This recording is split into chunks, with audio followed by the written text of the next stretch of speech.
Weapons review and recommendation. Hi hello నమస్తే అందరికీ, welcome back to my channel. ఈరోజు నేను మీ ముందుకి ఒక హర్రర్ సినిమాని అయితే తీసుకొచ్చిన, అదే వెపన్స్. ఏదో అనాలని కాదు కానీ ఈ మధ్య హర్రర్ సినిమా అంటే కామెడీ సినిమాలు అయిపోయినాయి.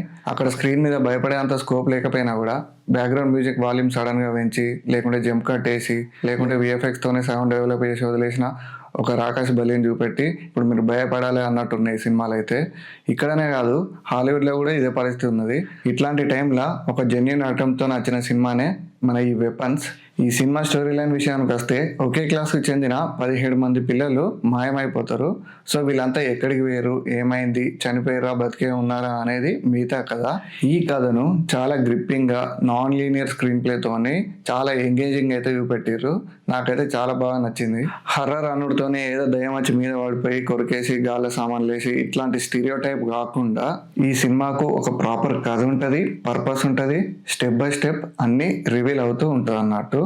చూస్తున్నప్పుడే మీకు అర్థమైపోతుంది, అరే ఇది కదరా అసలైన స్టోరీ టెల్లింగ్ అని. చాలా రోజుల తర్వాత ఒక ఒరిజినల్ హర్రర్ మూవీ చూసిన ఫీలింగ్ అయితే నాకు కలిగింది. మీకు కూడా నచ్చుతుందని అనుకుంటానా? ఖచ్చితంగా చూడండి. ఈ సినిమా ప్రస్తుతం అమెజాన్ ప్రైమ్లో, జియో హాట్స్టార్లో అయితే అవైలబుల్ ఉన్నది. చాలా మంది తెలుగులో ఉన్నా లేదా అని అడుగుతారు. ప్రస్తుతం అయితే ఇది ఇంగ్లీష్లోనే ఉన్నది.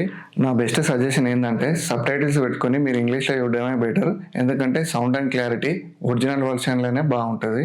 ఇక టెక్నికల్ విషయాలకు వస్తే, ఈ సినిమా డైరెక్టర్ వచ్చి జాక్ ట్రెగర్. ఈయన ఒక అమెరికన్ ఫిలిం మేకర్. ఇతను ఇంతకుముందు బార్బేరియన్ అనే సినిమా తీసిండు. నెక్స్ట్ రెసిడెంట్ ఈవెల్ అనే సినిమా ఈ ఇయర్ రాబోతుంది. సినిమాటోగ్రఫీ కూడా చాలా బాగుంటుంది. స్పెషల్లీ ఒక కార్ చేజింగ్ సీన్ ఉంటుంది, అక్కడ చాలా బాగా తీసిర్రు అని అనిపించింది. అక్కడనే కాదు, మూవీ మొత్తం మేకింగ్ అయితే బాగానే ఉంటుంది. ఎడిటింగ్ అయినా, మ్యూజిక్ అయినా, సౌండ్ ఎఫెక్ట్స్ అయినా అన్ని ప్రాపర్గా ఉంటాయి. చాలా బాగా మెయింటైన్ చేశారు. ఫ్యామిలీతో కాకుండా ఈ సినిమా మీరు సింగిల్గా చూస్తే బెటర్. కొంచెం అడల్టరీ సీన్స్ కూడా ఉంటాయి. సో అది దృష్టిలో పెట్టుకుని అయితే సినిమా చూడండి. ఈ సినిమాకి నా రేటింగ్ అంటే 4 స్టార్ ఇస్తా. 4/5 సినిమా ఇది.